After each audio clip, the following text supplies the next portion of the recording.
이 널브러져 있는 이 성전 건축하다가 이 중단되어서 황폐하기 그지없는 바로 그러한 엉망이 된 망가진 그런 상황 속에서 스가랴에게 주님께서 말씀을 주셨는데, 오늘 말씀은 이제 두 번째로, 첫 번째 말씀이 3개월 전에 주신 거예요. 잘 보시면 3개월 전에 주셨던 말씀에 이어서 다시 하나님께서 스가랴를 통해서 말씀을 주십니다. 팔복으로 작년이 시작된 거 기억하시죠? Beatitude. 그런데 올해는 8가지의 비전, 환상으로 시작합니다. 오늘 그 첫 번째 환상이 되겠습니다.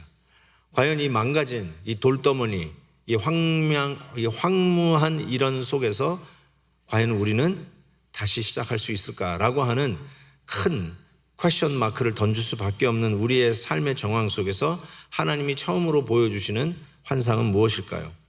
저는 그 환상을 고민되는 상황이다, 이렇게 한번 타이틀을 붙여봤습니다. 8절 보십시오. 내가 밤에 보니, 가로는 제가 쓴 말이에요. 이 화자가 누구고 듣는 자가 누군지를 정확하게 알면 이 내용이 이렇게 들어옵니다. 조금 이 난해하고 이게 상징성이 많아가지고 요한계시록을 보듯 하시 이게 무슨 얘기인지 잘 모를 수가 있는데, 화자만 누군지만 알아도 내용이 쏙쏙 들어옵니다. 그래서 제가 도움이 되라고 화자 가로 안에 넣었습니다. 내가 스가랴가 밤에 보니 한 사람이 붉은 말을 타고 골짜기 속 화석류 나무 사이에 섰고, 그 뒤에는 붉은 말, 자줏빛 말, 백마가 있기로 내가 마르되 내 주여 이들이 무엇이니까. 이 환상을 봤는데 이걸 소위 이제 붉은 말 탄 사람의 환상이라고 이렇게 부르는데, 저기 그 붉은 옆에다가 제가 히브리어를 일부러 썼습니다. 그런데 그 아래 그 붉은 말 탄 사람 뒤에 붉은 말, 자줏빛 말, 하얀 말이 있는데, 그 붉은 말 똑같은 말인데 보세요. 그 붉은 말 옆에 보면 좀 다르지 않아요? 좀 길죠? 위에는 아돔, 요 아래는 아두밈 이렇게 돼 있어요. 이게 뭐냐면 실은 단수가 복수로 변했어요. 우리 한국말이나 영어는 예를 들어서 red horse, a red horse 하면 싱글이잖아요. 그러면 복수는 red horses 이렇게 얘기하잖아요. 말, 하얀, 빨간 말, 복수면 빨간 말들 이러면 되잖아요. 근데 히브리어는 형용사도 복수에 바뀌어요. 복수 말이면 형용사가 바뀌어요. 근데 뒤에 보니까 붉은 말, 자줏빛 말, 백말이 전부 다 복수로 돼 있어요. 그래서 저 이미지, 이제 환상이니까 여러분이 좀 그 분위기를 느끼시기 위해서 지금 이 스가랴가 본 환상이 뭘까? 이 말을, 빨간 말을 탄 사람 뒤에 수많은 말 탄 기병들이 쫙 늘어서 있는 모습임을 우리가 짐작할 수 있어요. 왜냐하면 다 복수로 돼 있어요. 그래서 제가 뭐 그릴 수는 없고 아무리 사진을 찾아봐서 그냥 분위기만 느끼시라고 이 그림을 띄워봤어요. 이런 거예요. 와, 빨간 말, 저건 하얀 말인데 빨간 말을 탄 사람 뒤에 기마병들이 쫙 늘어서 있는 거예요. 수많은 복수의 기마병들이 서 있는 것을 본 겁니다. 자, 이것을 보고 이게 뭐예요? 하고 스가랴 선지자가 물으니까 천사가 대답을 합니다. 이것을 보니까 11절에 여호와의 천사가 말하되 우리가 땅에 두루 다녀보니 온 땅이 평온하고 조용하더라, 이렇게 얘기했어요. 저 군대들이 이 땅을 다 다녀봤더니, 페르시아 지금 시대잖아요. 페르시아 제국의 영토를 다녀봤더니 평안하고 조용하더라. Peace and quiet. 이렇게 얘기하는 거예요. 그러면은 그 다음 말 나오면 잘 됐네요. 문제가 없네요. 이렇게 얘기가 돼야 맞는 말인데 실은 그렇지 않아요. 12절 보세요. 여호와의 천사가 대답하여 이르되 만군의 여호와여, 여호와께서 언제까지, how long, 여기 나오나요? 언제까지 예루살렘과 유다 성읍을 불쌍히 여기지 아니하시려나이까. 이를 노하신 지 70년이 되었나이다 하며. 여기 해석이 좀 필요해요. 평안하다고 그랬는데 예루살렘하고 유다 이 유린되었다가 드디어 다시 20여 년 전에 고레스 왕 때 컴백하여서 이제 성전도 다시 짓기 시작했는데 완전히 짓다만 황무지와 같이 엉망이 되어버린 그 현장 앞에서 조용하고 평안하네 라고 하는 리포트가 왔는데 실은 그게 평안한 상태가 아닌 것이죠. 오히려 어찌된 일입니까? 즉 꽁꽁 묶여서 아무 말도 못하고 아무 데도 못 가는 평안함은 진짜 평안함이 아니죠. 가짜 평안함이죠. 억눌림 속에, 저 군대들의 어마어마한 그 눌림 속에 있는 말 못하는 그 억울함 속에 가만히 있는 거는 평안한 게 아니죠.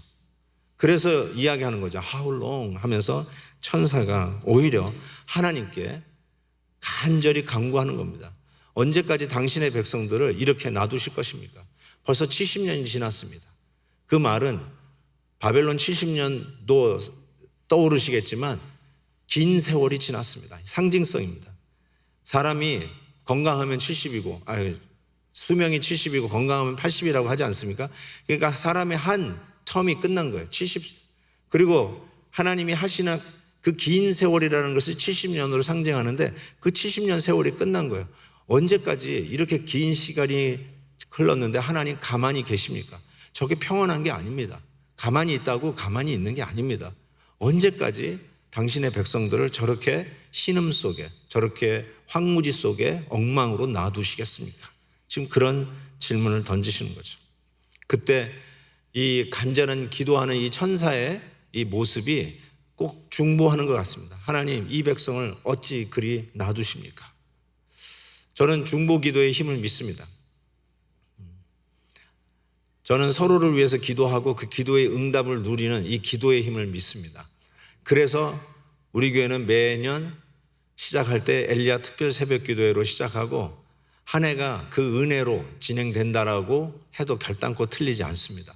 올해도 제가 칼럼에 썼듯이 오늘 한 해 하나님이 주시는 귀한 일들을 세워가기 위해서 기초를 다지는 엘리야 특별 새벽 기도를 성공적으로 은혜 가운데 진행되게 된 것을 하나님 앞에 감사를 드립니다.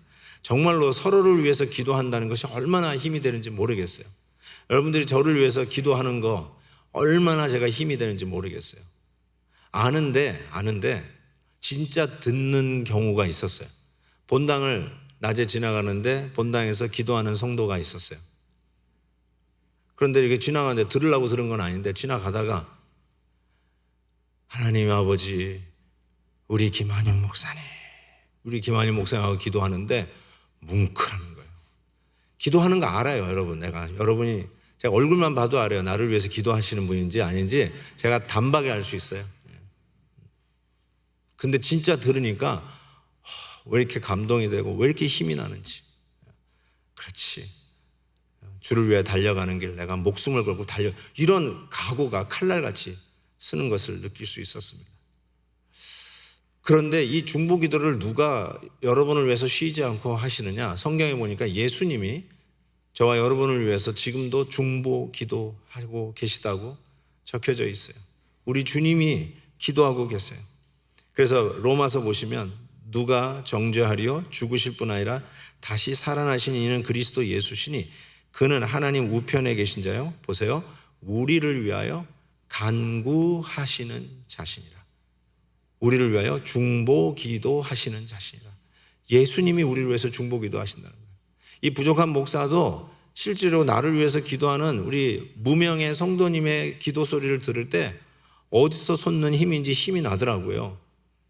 근데 하물며 예수님이 나를 위해서 기도하는 소리를 우리가 실제로 듣는다고 가정을 한다면 얼마나 힘이 나겠어요.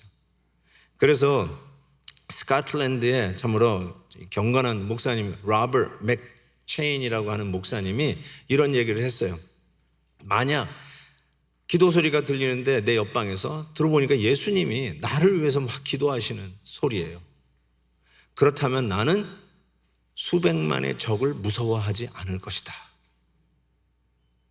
그런데 내 옆방이면 어떻고 멀리 있으면 어떠냐. 거리는 상관없다. 오늘도 하늘 보좌에서 우리 주님은 나를 위하여 기도하고 계신다. 이것이 확실히 들면 아무리 수백만의 적이 내 앞길을 가로막는다 하더라도 우리 주님이 마치 내 옆방에서 기도하고 계신다는 소리를 듣는다니까 그 앞에 있는 수백만의 적이 무섭지가 않는 거죠. 이게 바로 중보기도의 힘입니다. 우리 주님께서 여러분이 아픔과 신음과 엉망인 삶 속에서 70년간 그 오랜 세월 동안 신음하고 있는데 우리 주님이 이렇게 기도하시는 거예요. How long 하나님 언제까지 당신의 자녀를 저렇게 놔두시겠습니까? It's time to act. 이제 간섭하십시오. 나타나십시오. 개입하십시오. 주님 일하십시오. 하면서 우리 주님께서 저와 여러분을 위해서 중보 기도하고 계시다는 사실입니다. 자, 이 기도에 드디어 이 환상 중에 하나님이 응답을 하세요. 세 가지의 말씀을 우리에게 주십니다. 우리가 삶이 짓담한 황무지의 그 성전 뜰에서 하나님이 주시는 세 가지의 말씀. 첫 번째, 이 하나님, 나는 질투하는 하나님이다 라고 말씀하고 계십니다. 14절부터 보겠어요. 만군의 여호와의 말씀에 내가 예루살렘을 위하여 시온을 위하여 크게 질투했다, 이렇게 얘기하고 있어요.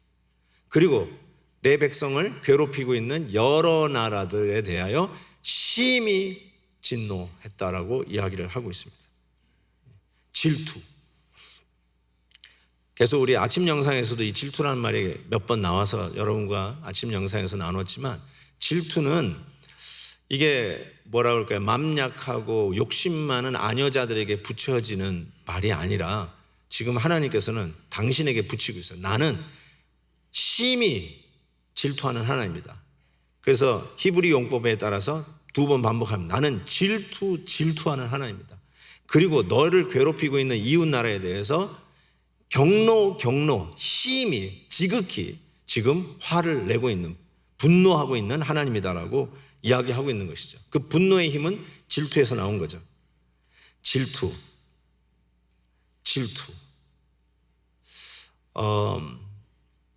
여러분, 하나님이 여러분을 향해서 질투하고 있다는 거 느껴보신 적이 있는지요?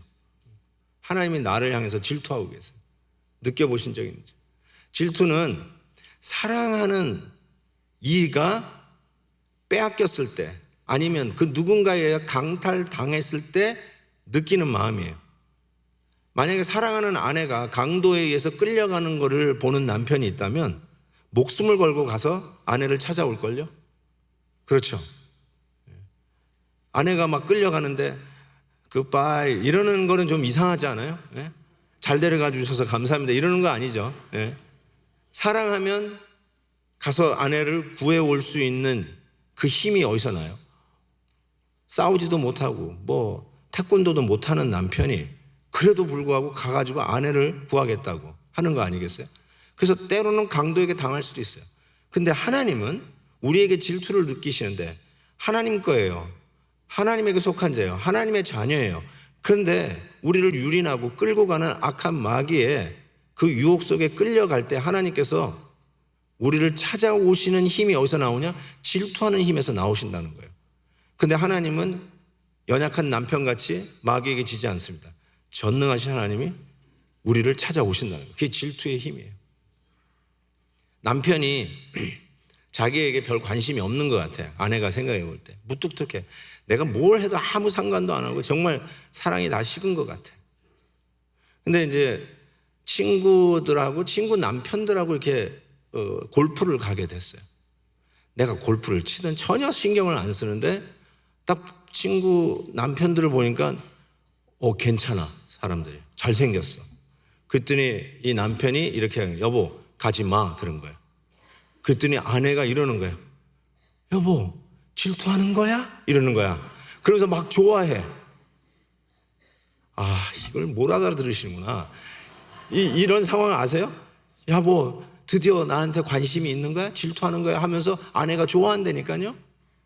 자, 그 마음을 조금이라도 이해한다면 하나님이 여러분을 향해서 질투하는 거 느껴보셨냐고요. 하나님 말고 딴 데 정신 팔려있는 나를 향해서 질투하고 계신 하나님. 하나님이 있어야 할 자리에 나를 찾고 있는데 내가 없으니까 하나님이 나에 대해서 어디 갔어? 내 딸, 내 아들 어디 갔어? 하면서 없는 나를 보고 질투하신 하나님. 돌아와야지. 내가 있어야 할 자리에 네가 있어야지. Always be there. 거기 있어야지. 그 하나님의 질투를 느껴보셨냐고. 그런데 하나님께서 뭐라고 해요? 여러분을 향해서 질투하고 계신 하나님. That's who I am. I am jealous. 우리를 향해서 질투하고 계신 하나님. 우리를 구원하고 우리를 살리시고 우리를 사랑하시고 보호하시려고 하는 그 하나님의 힘, 능력이 어디서 나오는가? 우리를 향해서 질투하는 그 힘에서 나오는 거죠. 두 번째, 하나님이 자기 자신을 이렇게 소개하십니다. 나는 먹줄 치는 하나님이다. 이렇게 얘기하고 있어요. 16절 보세요. 여호와가 이처럼 말하노라. 내가 불쌍히 여김으로 예루살렘에 돌아왔은즉 내 집이 그 가운데 건축되리니 예루살렘 위에 먹줄이 쳐지리라. 이 먹줄이 쳐진다는 말이 이게 도대체 무슨 뜻인가? 이 먹줄이 의미하는 상징이 있습니다. 그게 무엇이냐면 옛날에는 이 먹줄 친다는 것이 내가 무너뜨리겠다, 멸망시키겠다라고 하는 의미로 먹줄 친다라는 말이 쓰였었어요. 예를 들면 예레미야 애가서에 보면 여호와의 딸 시온의 성벽을 헐기로 결심하고 줄을 띄고 무너뜨리는, 이래서 손을 거두지 아니하사. 멸망을 심판하시는 선포하시는 하나님께서 먹줄, 금을 긋는다고 그랬어요. 그런데 여기서의 먹줄은 완전히 다른 반대의 의미로 쓰십니다. 즉 회복시키시겠다고 하는 의미로 이 먹줄을 쓰겠다는 거죠. 이 건축하시는 분들이 먹줄 쓰는 거 제가 본 적이 있어요. 지금도 쓰시더라고요. 벽돌을 쌓다가 벽돌을 똑같이 쌓아야지 이 먹줄을 안 치면 이게 삐뚤삐뚤 싸게 돼요. 똑같이 쳐야 돼요. 그래서 이쪽 끝하고 이쪽 끝하고 먹줄을 딱 묶어가지고 이렇게 당겨가지고 팅 하고 놓으면 쫙 먹줄이 쳐지더라고요. 그래서 그 먹줄에 따라서 이렇게 벽돌을 쭉 해가지고 기울지 않도록 쌓는 걸 제가 본 적이 있어요. 그런 것처럼 이 먹줄을 예루살렘 위에 치신다는 말씀을 에스겔서도 성전 환상이 계속 나오죠. 에스겔서 보니까 먹줄이 나와요. 거기 보면 이렇게 돼 있어요. 3절을 보겠습니다. 나를 데리시고 거기에 이르시니 모양이 놋같이 빛난 사람 하나가 손에 3줄과 측량하는 장대를 가지고 문에 서 있더라. 이렇게 얘기했어요. 이거 뭐냐면 성전을 짓겠다는 거예요. 짓기 위해서 딱 먹줄을 치는 거예요. 요즘 건축하는 분들이 이렇게 잘 세우기 위해서 먹줄 치는 모습이 있나 봤더니 제가 몇 가지 사진을 찾아봤는데 저런 게 있더라고요. 제대로 지으려고 저렇게 먹줄을 쳐요.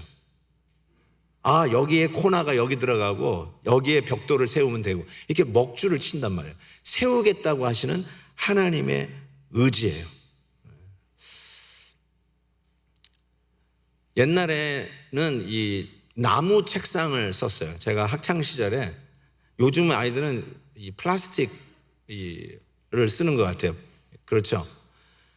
근데 옛날에는 나무 책상을 썼고 나무 의자를 놓고 공부했어요. 그래서 겨울에 지나가면 나무 의자, 나무들은 몇 개 없어져요. 이 난로에다가 막 애들이 춥다고 떼느라고 한 5, 6개 걸터 앉아 있는 것이 한 2, 3개 없어져 버려요. 그런 거 있죠? 나무 책상에서 공부하는 것을 모르는 분 한번 손들어 보실래요? 난 플라스틱에서 공부했다. 오케이. 이게 나무 책상에서 하는데 이게 짝꿍이 괜찮으면 모르는데 짝꿍하고 조금 이렇게 좀 신경을 쓸 일이 생기면 꼭 하는 일이 책상 가운데 줄을 칩니다.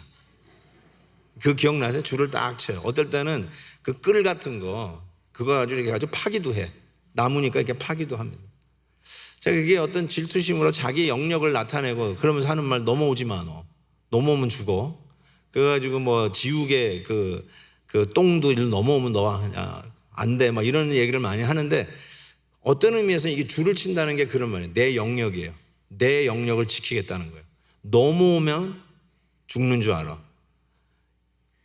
이웃 나라들을 하나님께서 이스라엘을 훈련시키는 도구로 쓰셨어요. 그게 바벨론이었고 페르시아예요.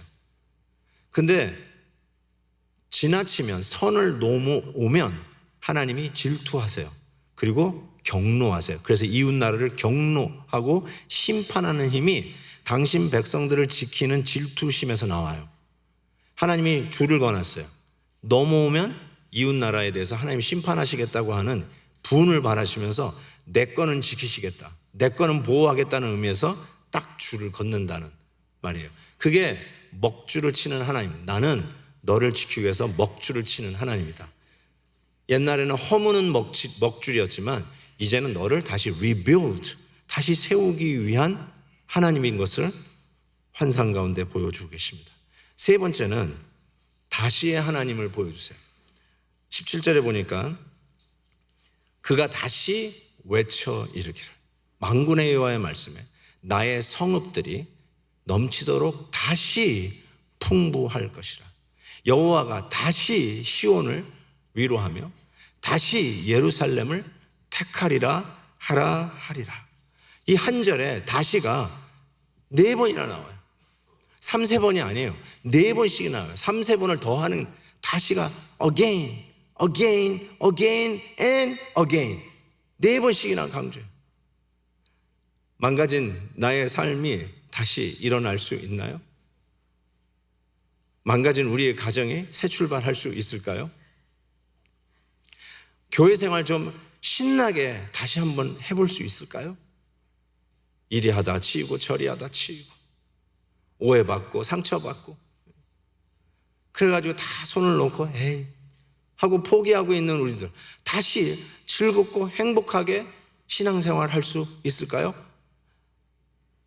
자녀들의 삶을 봐도 그렇고 팬데믹에 신음하며 흔들리고 있는 우리의 직장을 봐도 그렇고 흥미를 잃어버리고 재미를 잃어버리고 신앙생활 대충 하고 있는 나의 모습을 봐도 그렇고 새해 들면서 우리 하나님께서 return 돌아오라고 하셨는데 for what?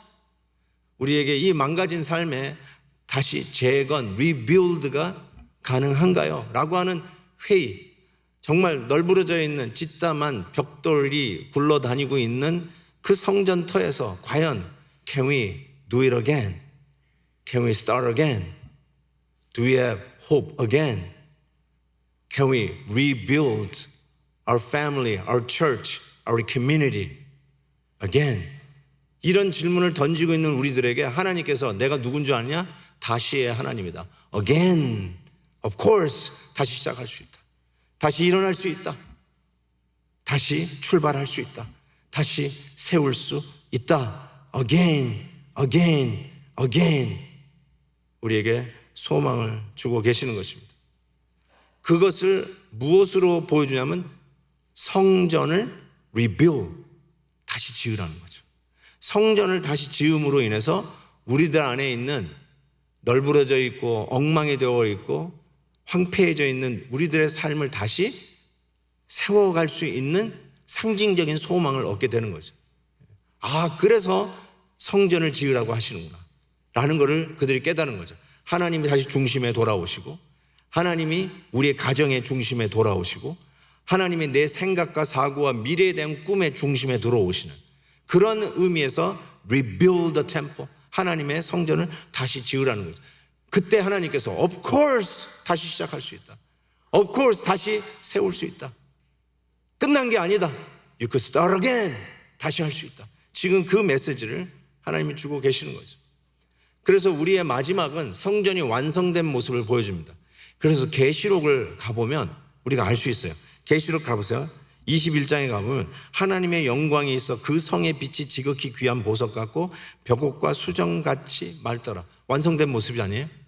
15절 보세요. 내가 말하는 자가 그 성과 그 문과 성곽을 측량하려고 금갈대 자를 가졌다. 이 먹줄을 가진 거하고 똑같은 모습이에요.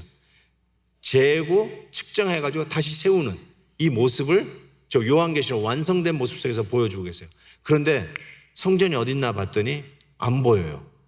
22절 보니까 성 안에서 내가 성전을 보지 못해. 아니 성전을 다 지었는 것 같은데 성전이 안 보여요. 천국에 갔더니 왜 그런가 봤더니 주 하나님 곧 전능하신 이와 및 어린 양이 그 성전이십니다. 아하, 하나님 앞에 돌아가는 건 그게 성전을 짓는 거구나. 우리의 신앙이 다시 온전히 하나님 중심으로 회복되는 것, 그게 성전을 제대로 짓는 것이구나. 천국에 가서 왜 성전을 봐요? 성전 자체는 예수님이 계신데 오리지널이 있는데 왜 카피, 모조품을 가지고 우리가 모트로 오리지널 예수 그리스도를 그 성전 대신 주님을 볼 수 있다라는 소망이 이 계시록에서 보여주는 거죠.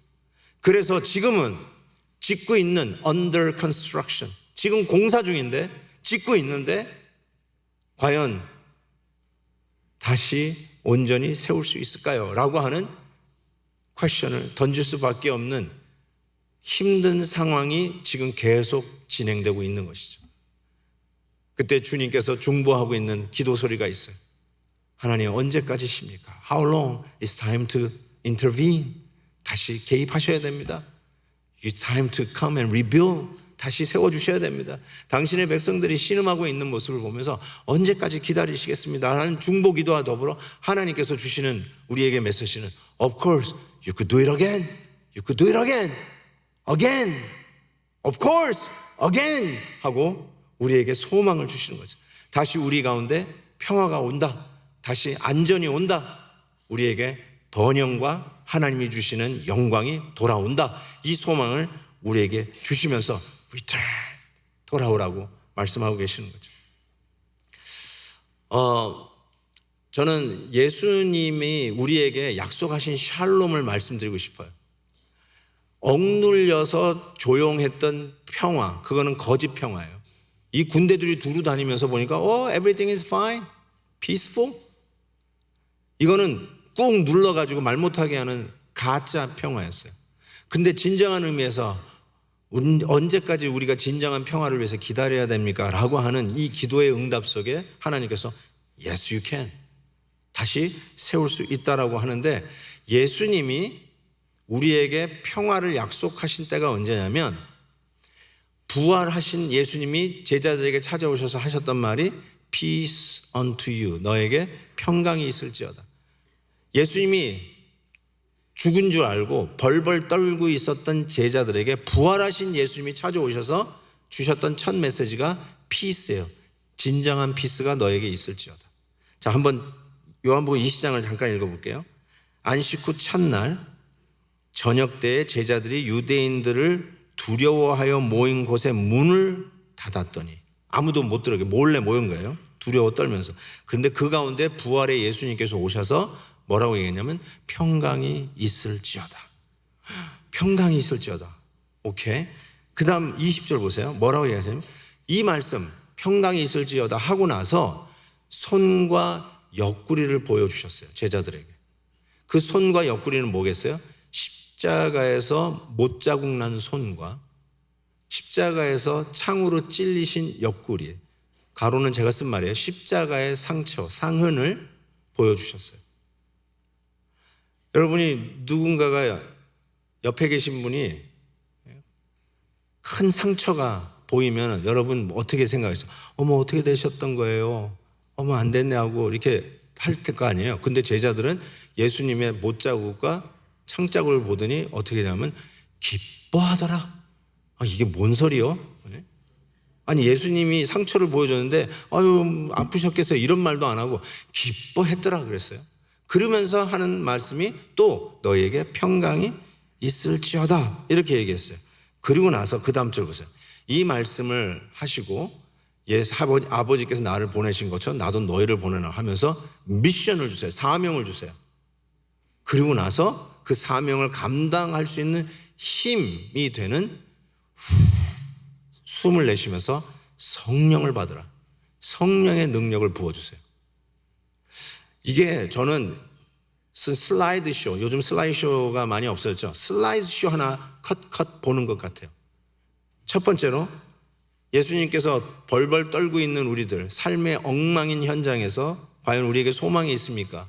우리에게 진정한 평안이 있을까라고 퀘션 마크를 던지는 여러분의 삶의 현장에 예수님이 찾아오셔서 하는 말이 peace, 평강이 있을지어다. 근데 이 평강이 있을지어다 하고 나서 보여주신 게 뭐냐면 십자가의 상처를 보여주세요.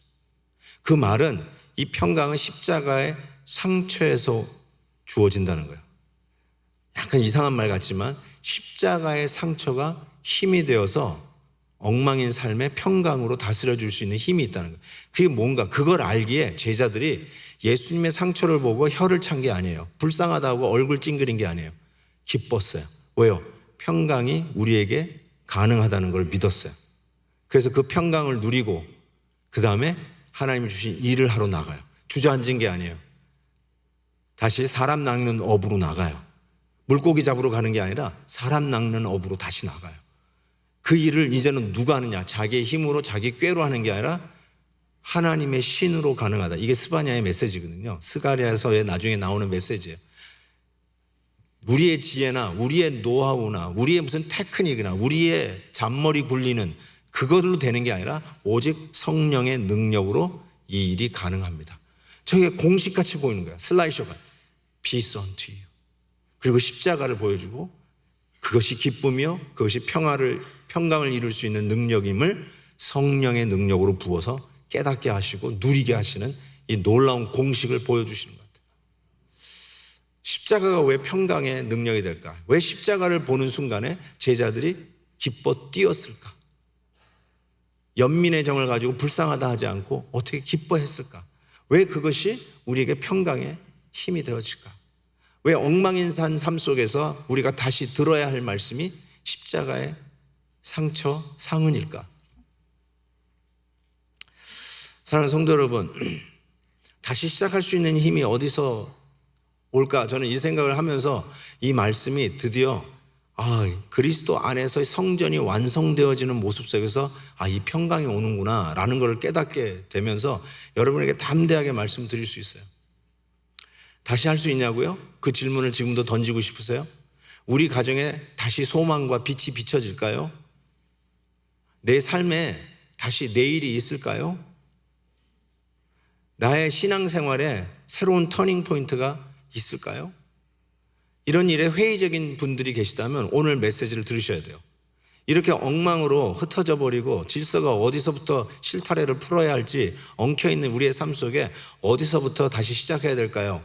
정말 궁금하고 절망하고 있는 분들에게 예수님께서는 다시 할 수 있다라고 하면서 우리에게 뭘 보여주냐면 십자가의 상흔을 보여주세요. 못자국 난 손을 보여주세요. 옆구리에 창 맞은 그 흔적을 보여주세요. 이게 왜 우리에게 힘이 될까? 어머니의 얼굴에 심한 화상을 입은 그것을 알고 부끄럽게 여기는 어린 딸이 있었어요. 그래서 때로는 학교에서 가정통신문으로 부모님 학교에 오는 날을 알릴 때도 그 통신문을 숨겨가지고 우리 엄마 아빠는 못 와요. 바빠서 못 와요 하면서 어머니 얼굴에 그 화상을 부끄럽게 생각했던 딸이 있었는데 이 딸이 자라면서 나중에 그 어머니의 얼굴의 화상이 자기 갓난아기 때 집에 불이 났는데 자기 살리려고 그 불구덩이에 어머니가 뛰어들어가서 자기를 살려내다가 얻은 화상인 거를 알게 돼요. 이거를 깨닫고 나서는 더 이상 이 딸이 엄마 얼굴에 심한 그 화상을 부끄러워하지 않았어요. 부끄러워하지 않은 정도가 아니라 오히려 자랑스럽게 생각했어요. 저 상처는 나를 살리기 위해서 얻으신 우리 어머니의 정말 아름다운 상처다. 생명의 상처다. 그래서 누가 엄마를 놀리려고 그러면 나는 오히려 이걸 자랑한다. 날 살리려고 우리 엄마가 저렇게 얻은 상처야 하고 자랑을 하기 시작했어요. 여러분이 이거를 이해를 한다면 예수님이 저와 여러분을 위해서 십자가 지신 십자가의 상흔은 어쩌면 그 당시에 가장 극악무도한 잔인한 죄수들이 죽어야 할 가장 부끄러운 죽음 중에 하나가 십자가의 죽음이었어요. 바로 그 십자가의 부끄러운 사형 틀에 죽은 예수 그리스도를 우리는 더 이상 부끄러워하지 않아요. 심지어는 자랑해요. 십자가 내가 처음 볼 때에 하나님의 십자가를 생각하면서 감격하는 우리들의 고백이 있지 않습니까? 자랑하다 못해 십자가를 목걸이로 해가지고 걸고 다녀요. 우리는 십자가를 자랑하는 사람이 되었어요. 왜요?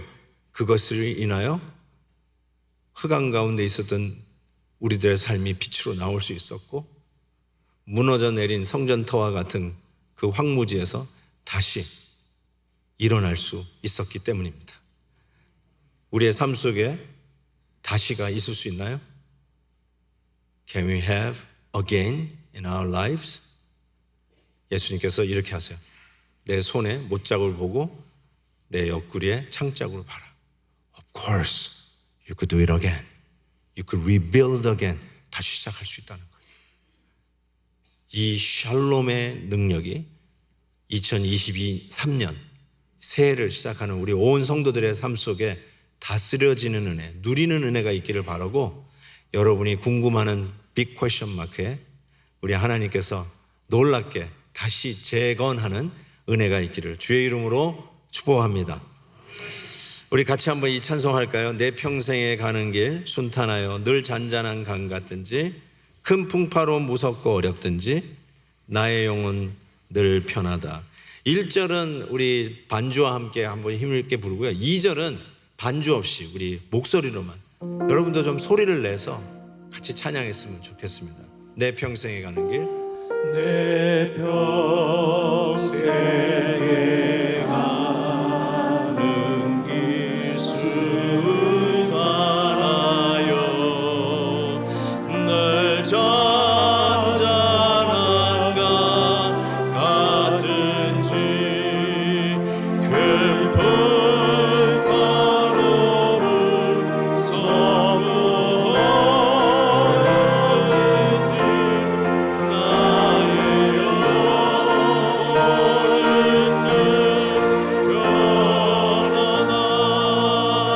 평안해. 내 영혼 평안해.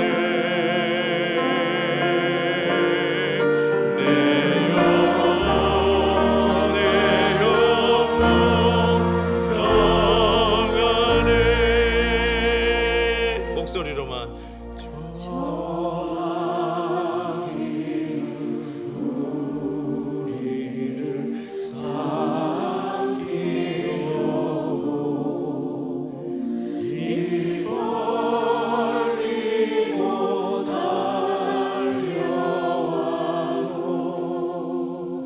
주의 스르르리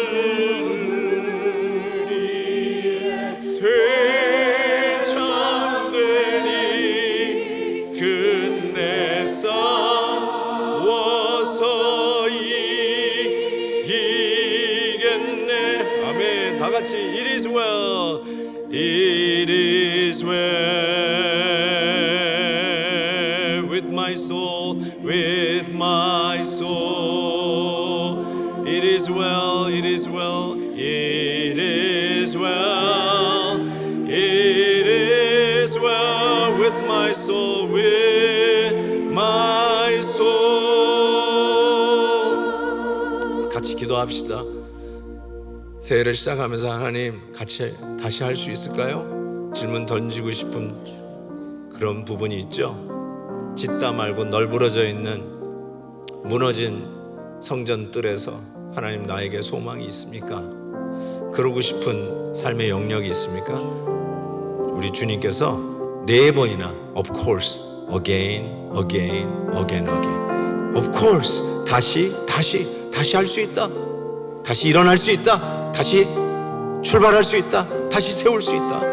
4번이나 약속하셨어요. 하나님, 십자가의 상흔을 보고 다시 일어서겠습니다.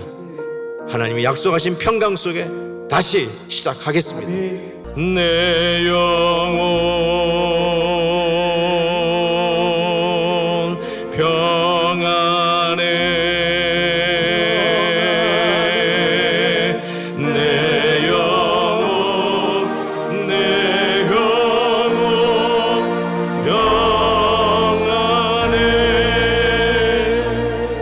하나님, 주님이 부르시는 자리에 있겠습니다. 다시 세우는 그 자리에 우리의 가정을 세우고 우리 자녀들을 다시 세우고 하나님이 원하시는 일들을 위해서 다시 믿음의 삶을 세우는 그 자리에 다시 서겠습니다.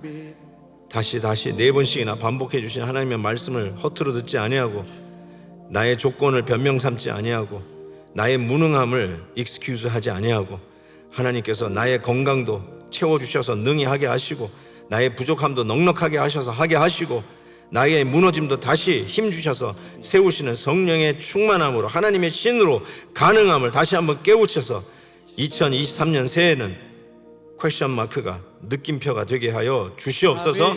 예수 그리스도의 이름으로 기도하옵나이다. 아멘.